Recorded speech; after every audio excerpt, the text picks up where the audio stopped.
Good evening. I'm Justin Farm. I'm Jovita Moore. New at 6. More text messages obtained by Channel 2 Action News and the Atlanta Journal-Constitution may, for the first time, link the former mayor to potential violations of Georgia's open records law.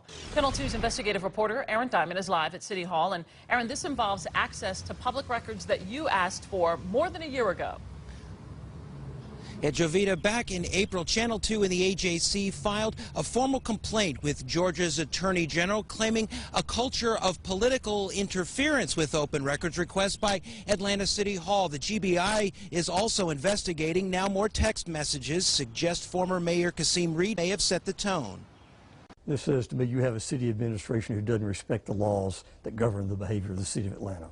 That powerful conclusion reached by Georgia State University communications law professor Greg Lisby after we showed him text messages obtained by the Atlanta Journal-Constitution and Channel 2 establishing the strongest link yet between former Atlanta Mayor Kasim Reed and senior Reed staffers' attempts to obstruct our open records requests. That's not comforting. In March 2017, I emailed Atlanta Watershed Management Communications Director Lillian Govis to request copies of Commissioner Keisha Powell's public travel records and expenses. I CC'd Mayor Reed's communications director Ann Torres and press secretary Jenna Garland. Govis quickly texted Garland, "Just saw Aaron's request. Do you want that to come out of your office?" Garland replied, "Showed open records request to mayor. No action needed at this time." Best case scenario for the mayor here is that the subordinate misinterpreted what the mayor said. Worst case scenario is that the mayor's directing foot dragging. In a recent email, Govis, who no longer works for the city, told us she understood the directive was not to respond to the open records request,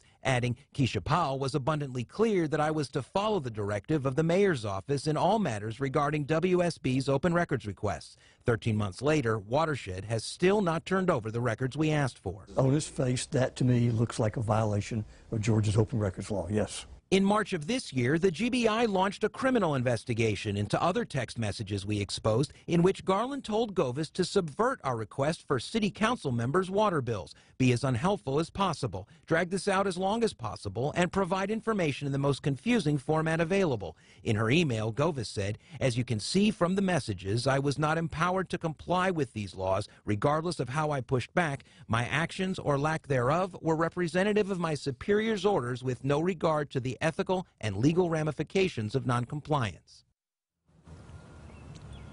Now, in an email to Channel 2 and the AJC, Commissioner Powell claimed she didn't know about our request at the time and put the blame on Lillian Govis. Meantime, a statement from former Mayor Kasim Reed said, in part, Jenna Garland worked tirelessly to respond to open records requests and media inquiries in good faith each and every day. This is nothing more than an attempt to garner further headlines and attack the reputation of a fine public servant.